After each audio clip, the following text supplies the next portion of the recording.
Welcome to ODD TV. Kill the programming.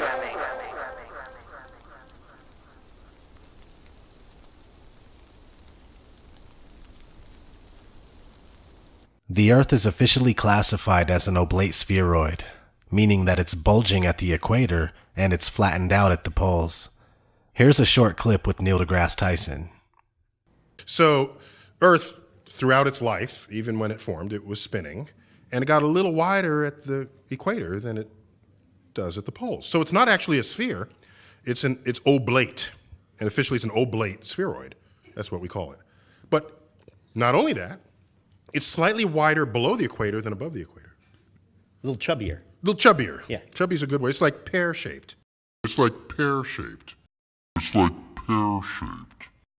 So apparently it's a pear-shaped oblate spheroid. Sounds fine to me, but there seems to be issues when NASA puts out images of the Earth. They're always perfect spheres, and some of these are claimed to be single shots. Not only that, but the images that NASA gives us are never really consistent. Here's 3 separate NASA images of the Earth, and North America is a different size on each one. Come to find out that NASA photoshops their images using CGI composites. In 2002, Blue Marble 2.0, NASA's Rob Simon made this. And it had wide appeal too. For example, it ended up as the default background on the iPhone. So the land layer here comes from the Moderate Resolution Imaging Spectroradiometer aboard Terra. They stashed the clouds for later, went onto the ocean. That came from an instrument that measures phytoplankton in the sea. Where it was low, I colored it dark blue because they're low mostly in mid-oceans. And then where it's a little bit higher, it was like a little bit brighter green. Then add the clouds back in. It is photoshopped, but it's has to be. Then there was another layer to sort of simulate the atmosphere. And then there's this little bright spot. It's called the specular highlight. So it's the reflection of sunlight off of water. Those are the pieces, but you can't just slap them all together. It just didn't look realistic. It looks kind of flat, or the clouds are sort of too see-through. So I just hit Command Z a lot. There's artistry to creating the world. What I imagine it to be. Unfortunately, I'm not an astronaut. I've never been to space. I'm getting results that I like, but I think it's a little bit exaggerated. So I'm working on some techniques to try to tone it down a little bit. So here we are in 2018, and we can't trust that we've ever seen a true image of the Earth from a distance. On one hand, we're told that we live on an oblate spheroid, and on the other hand, NASA pumps out cartoon balls that are perfect spheres. Speaking of oblate spheroids and perfect spheres, both of them would have detectable curvature, right? Well, it's not showing up for anyone who tries to find it. Let's jump right to the current world record for long-distance landscape photography. This photo defies the curvature of Earth, even with the heights of both mountains factored in. Okay, so since this is all in meters, let me convert this to feet. 4102.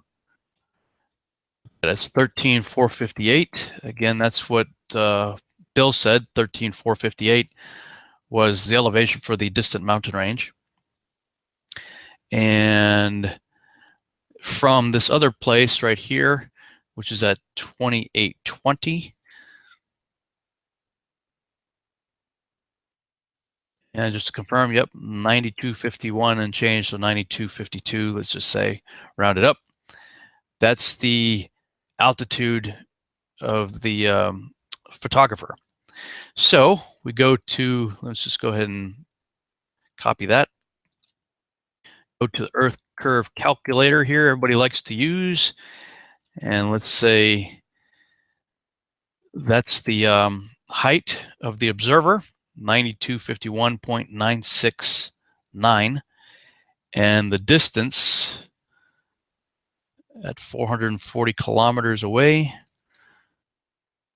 Let's do this as kilometers and miles. 273.403. 273.403. So, what is supposed to be hidden?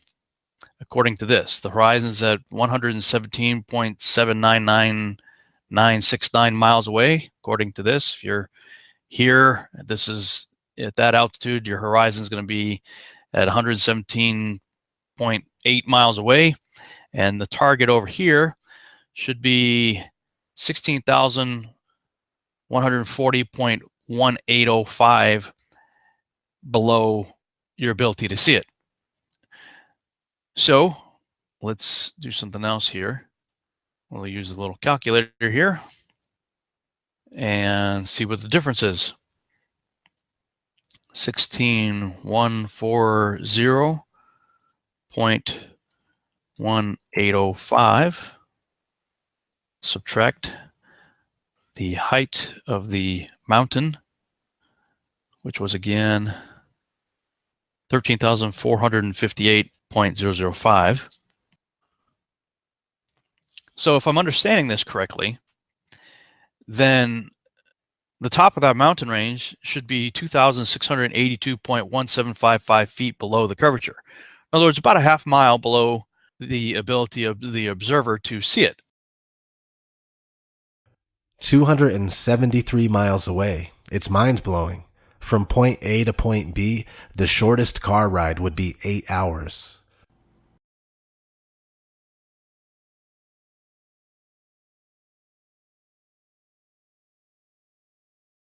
Here is a picture of the Bolivian salt flats.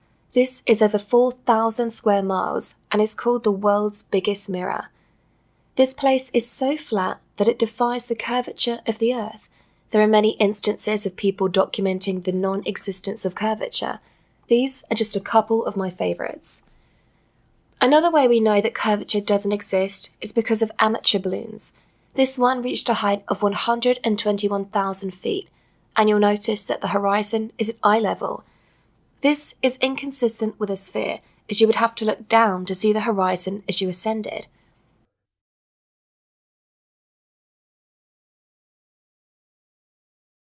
Let's watch another high-altitude balloon. It's always flat when you're not using a fisheye lens on the camera.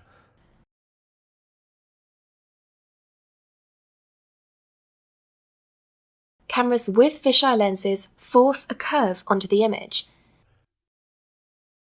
This is why we saw curvature in the Felix Baumgartner Red Bull jump. It's a fisheye lens, because a normal lens would have shown a flat horizontal horizon like we saw in the video at 121,000 feet. See, Felix Baumgartner's jump was from 128,000 feet, so that's only a 7,000 foot difference. There wouldn't be that drastic of a curve change from no curve to a bunch of curve. See, and a fisheye just makes everything look round, so behind Felix Baumgartner, it's nothing but New Mexico. And I'm pretty sure half the Earth, or, 75% of the Earth isn't covered by New Mexico. So a popular belief that is constantly used as proof for the globe is boats disappearing behind the horizon. But this is actually just an optical illusion. Humans can only see so far. But with super zoom cameras like the Nikon P900, or even just a telescope or some binoculars, you can bring back ships and boats that have appeared to go over the supposed curve of the Earth.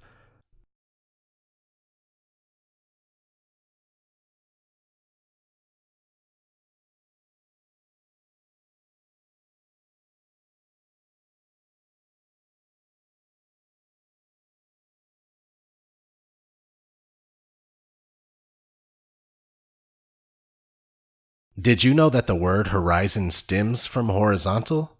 The definition of horizontal is as follows: parallel to the plane of the horizon, at right angles to the vertical. Synonyms: level, flat, plane, smooth, even. Alright, it's called a horizon, not a curvizon. Now let's have a look at the characteristics of water.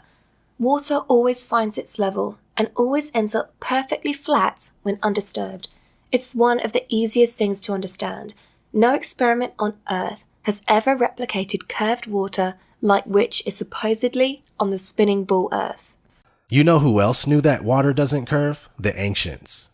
As you can see here, we have the Egyptian, Norse, Hindu, Mayan, Inca, Navajo, Greek, and Hebrew depictions of a flat Earth. These are the cosmologies that they knew.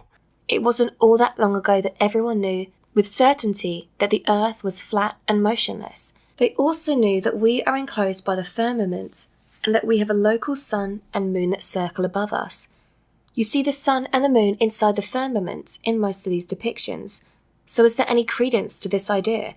The answer is yes. There are many times just like this when the sun shows us how close it actually is. Many people admire the beauty of the scene like this, but they never stop and think about what we are seeing. And what we are seeing are sun rays that are telling our eyes that the sun is local. All you have to do is trace the rays back to the source. The sun is right here with us, right above us. This happens all the time. All you have to do is pay attention and think about it logically. Does it look like it's 93 million miles away? The answer is no. One of the things that I struggled with the most when it comes to flat Earth is, why does the sun rise and set? I couldn't make any sense of it until I realized that the sun was much closer and much smaller than we are told. The sun appears to rise and set due to perspective only. What we are seeing here is the actual path of the sun versus what we see because of human perspective.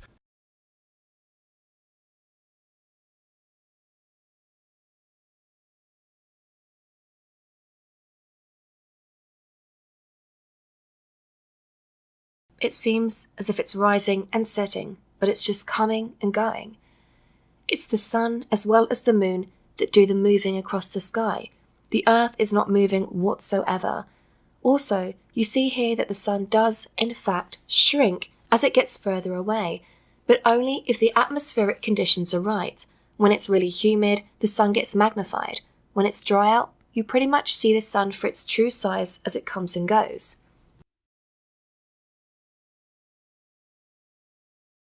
Now let's talk about the moon. Here's a normal moon in the night sky. We are told that the moon is 238,000 miles away. The funny thing is that the Tycho crater, which is said to only be 53 miles in radius, is perfectly visible to us from Earth at this distance. So I tried to figure out a way to test if we would be able to see the Tycho crater from a distance of 238,000 miles away. I went to Google Earth, and I made a 53-mile radius in Texas, as you can see here. And you can also do this yourself. Then I zoomed out as far as I could, and unfortunately it only goes to 39,000 miles away, but it still makes the point in my opinion. You can barely see the 53-mile radius from 39,000 miles away. If I were to go another 200,000 miles out, we surely would not be able to see the red circle anymore. Of course, Google Earth is complete nonsense. Let's watch a quick clip in reference to Google Earth. All right, here's what looks like an objective image of the world. This is Google Earth, and it's a circular image, so it gets around the big problem of trying to portray the world on a flat surface. Now, you have a lot of reservations, don't you, about Google Earth? Yet, to many people, it's a wonderful application. It is great technology, and that's what I first thought when I started doing the work on it. But I do now think that because of the way in which they have bought up so much of the data, which they fed into this geospatial application, is what they call it, they are monopolizing maps online. If you go online and you're using maps, you are probably using a Google map. And there's also some sort of sinister and worrying dimensions to Google because they buy Earth Viewer, which is the application, and that is funded by the CIA. We'll know our disinformation program is complete when everything the American public believes is false. William Casey, director of the CIA in 1981. The CIA's whole purpose is to dispense propaganda and disinformation. So anyway, we were talking about the moon and how being able to see Tycho crater doesn't make sense. Now let's look at an image of the moon during the day. Now just think about this. Why would we ever see the moon during the day? I mean, if it's 238,000 miles deep into the darkness of outer space, how does it show up in our blue sky? The answer again is because it's local, just like the sun, just like the ancients depicted in their models, and just like many flat earthers propose today. To be fair, we are not sure of the exact layout and model, but we do know two things for sure. The Earth is a level plane and it doesn't move at all. Everything after that, we are still trying to figure out. How do lunar eclipses work, you ask? Well, certainly not like we are told. We see the shadow of Earth on the moon and it appears to be round, therefore we live on a ball. But whatever is causing the shadow on the moon, we don't even know. It's not the Earth. There's been so many instances of lunar eclipses where the sun and the moon are both above the horizon while the eclipse is taking place. Look it up for yourself. It's called a selenilion. And you can find websites that'll tell you. There, I'll show you one right here. What makes October 8th lunar eclipse so special? It's an impossible occurrence. It says, on Wednesday early morning, those watching the sky in North America will be able to witness the most unique total lunar eclipse yet. Though lunar eclipses happen twice a year, you might be upset to miss this one, as this rare type of eclipse will occur while the sun is still up. Now, how is the Earth causing the shadow on the moon if the sun is still up above the horizon with the moon? In an old book by F.H. Cook called The Terrestrial Plane, it says this: according to the globular theory, a lunar eclipse occurs when the sun, earth, and moon are in a direct line. But it is on record that since about the 15th century, over 50 eclipses have occurred while both sun and moon have been visible above the horizon. Now, let's have a look at the stars. When you look at the time-lapse videos of the stars, they all move uniformly. This might make sense on a spinning globe if the only thing we were doing was spinning. However, mainstream science not only tells us that the Earth is spinning at 1,000 miles per hour, but we are also told that we orbit around the Sun at 67,000 miles per hour. In addition to that, our solar system, Earth and all, rolls around the center of the galaxy at 490,000 miles per hour.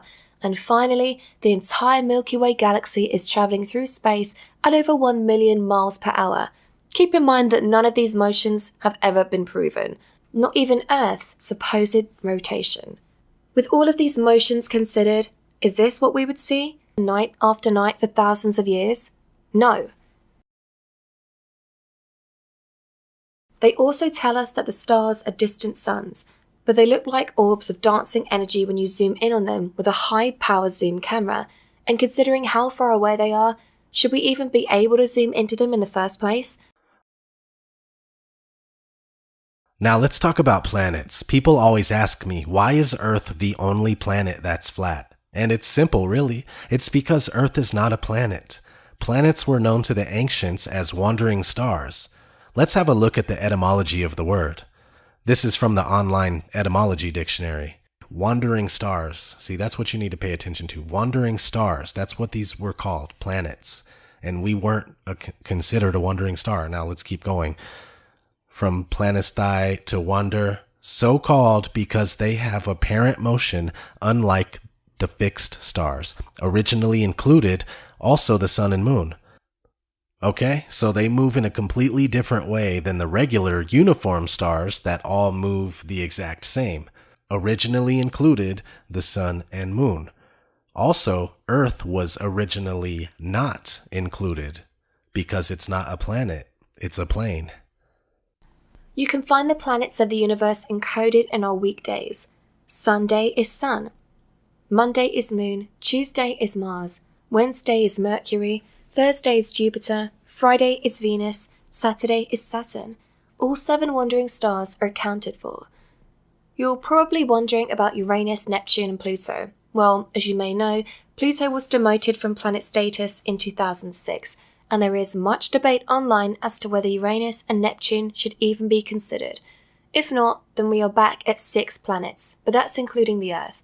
Take away the Earth because it's not a planet and add the Sun and Moon back in, and we're back at the original 7 planets. Now let's have a look at what we are told the solar system looks like. Central Sun, hence heliocentric, and the planets all going around it. Now, just like pictures of the Earth, you can't find any real pictures of the so-called solar system. Here's what you get when you do a search for real pictures of the solar system. A bunch of cartoons. The argument is that we just can't go out far enough and take pictures of the solar system, bro. It's not that simple. Well, I beg to differ. NASA claims to have the Hubble telescope taking real pictures of distant galaxies. Here's one right here. Look up spiral galaxy pair NGC 4302 and NGC 4298, but they tell us that the Hubble is only 350 miles away, so maybe we can't get pictures of our solar system with Hubble. Well, what about the Discover satellite with the Epic camera? They claim that it took this shot of Earth from 1 million miles away. If that's the case, can't they just zoom back a little bit and snap the solar system? Again, the fact is that everything we get from NASA is CGI. Start looking at it and examining it. You'll notice. Is the Earth a planet? The answer is no. It's never been proven. Just programmed into us. We have to stop looking up at the lights in the sky for answers because we are not one of those lights. The Earth is special and so are you. We are at the centre of all things, and the only life is here. Outer space is one big lie. Yeah, you can look up at the night sky and see the stars and wandering stars, but it's not what we are told it is. You can't travel there, and there is no such thing as deep space. NASA admits repeatedly that we can't go into deep space because we no longer have the 60s technology that we used to get to the moon. Right now, we only can fly in Earth orbit. That's the farthest that we can go. The kinds of technologies that we're testing out on Space Station are definitely helping us with our goals of going beyond low Earth orbit. Early in the next decade, a set of crewed flights will test and prove the systems required for exploration beyond low Earth orbit. And this is really the beginning, I think, of human beings leaving low Earth orbit. I'd go to the moon in a nanosecond. The problem is we don't have the technology to do that anymore. We used to, but we destroyed that technology, and it's a painful process to build it back again. I haven't seen anything that indicates the telemetry data is even in existence, and as I said, even if we had it, we don't have the machines to play it back. Unfortunately, I'm afraid I can't really give you much of a clue as to where this data ended up and whether it still exists or not. See, can't go past low Earth orbit. That equals can't get past the barrier, also known as the dome or the firmament. If you look up how many people have been to space, here's what you get. Of the 536, 3 people completed only a suborbital flight. 533 people reached Earth orbit, 24 travelled beyond low Earth orbit, and 12 walked on the moon. So it seems that the Apollo mission was the only one to ever get to deep space. You would think that by now we'd have several bases on the moon and would have already been to Mars a few times. But no. And let me just say that we were discussing how the moon is local, so naturally you're probably wondering why we can't go. Well, the thing is that none of this stuff is what we are told it is.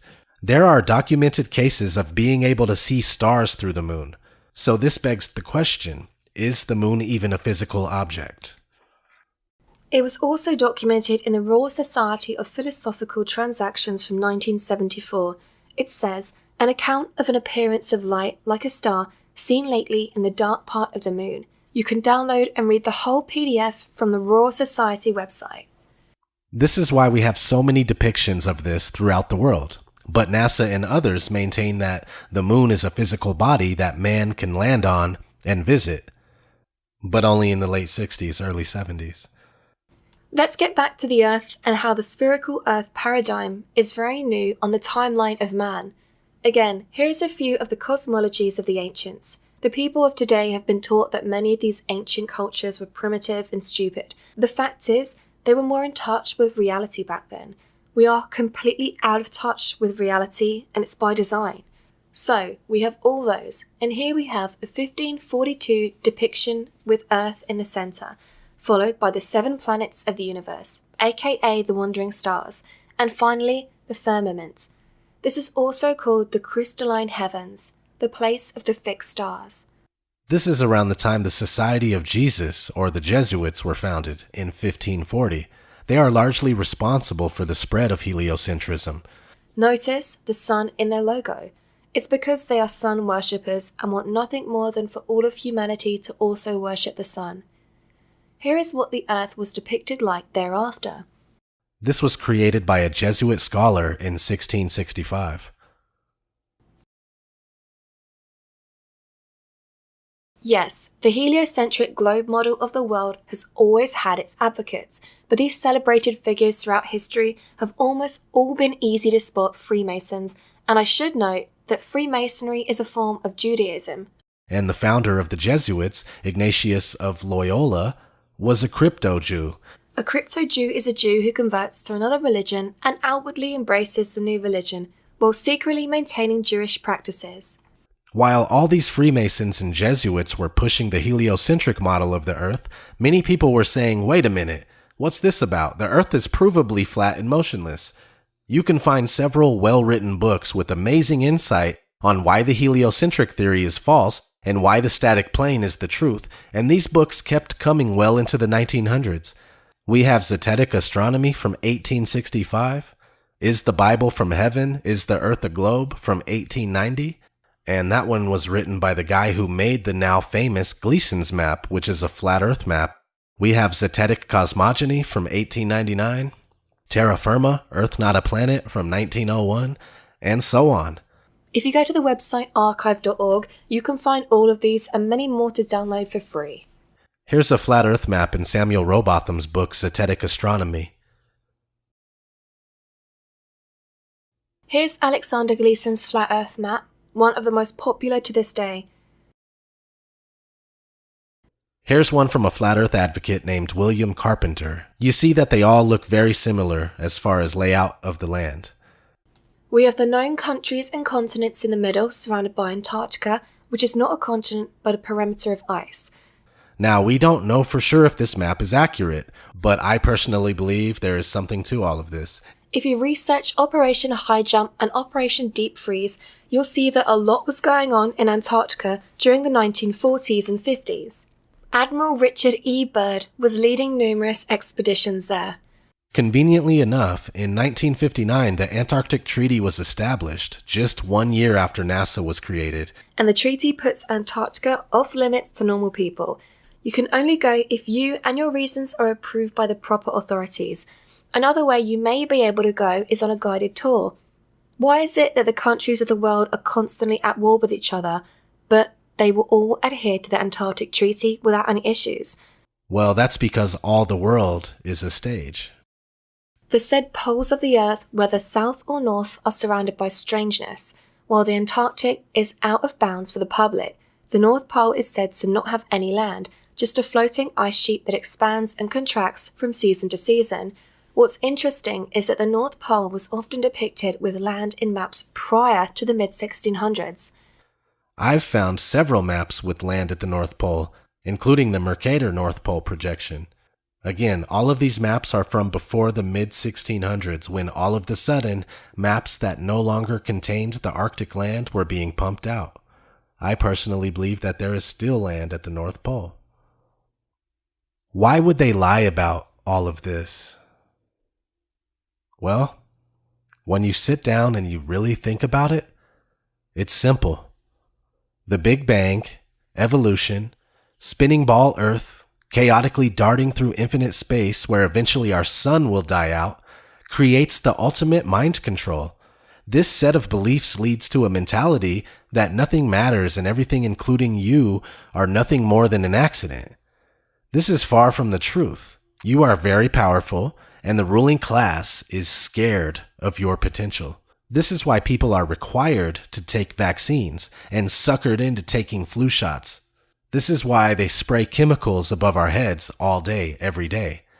Chemtrails have several purposes, and some include slow kill of not only the populations, but the soil too, so we can't grow food in the future. All the food will have to come from corporations with employees that have to wear hazmat suits while applying the chemicals that you're going to eat.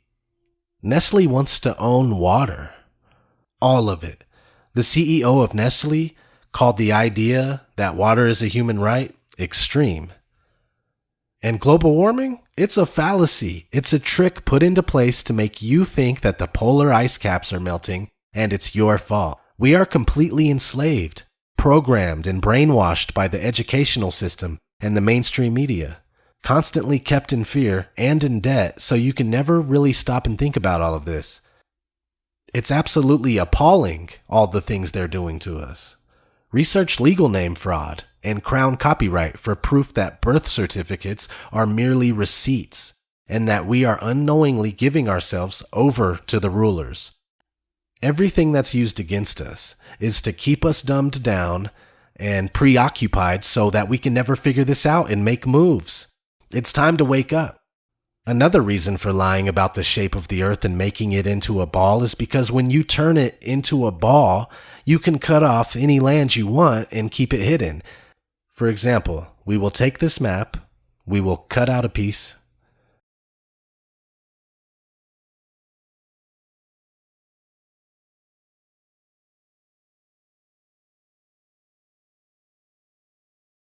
and we will take this flat piece and wrap it around a ball.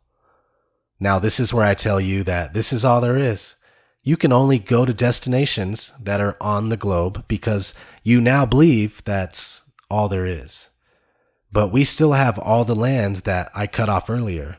It's seriously that easy, and when you consider it, it really is a plausible reason to lie. Everything in this world seems to be nothing but lies, and if you're alive right now, you are living in a very exciting time where the truth is being unveiled. Did you know that the word apocalypse actually means to uncover or reveal? Since that's the case, we truly are living in apocalyptic times. This has been ODD TV. Thanks for watching. Thank you for watching ODD TV. Please explore more videos here on Odd Reality to learn more about the deceptions of the world. I wanna stand up and shout that the earth's flat, flat, flat, get over it. The earth's flat, flat, flat, get over it. Earth's flat, flat, flat, get over it. Get over it.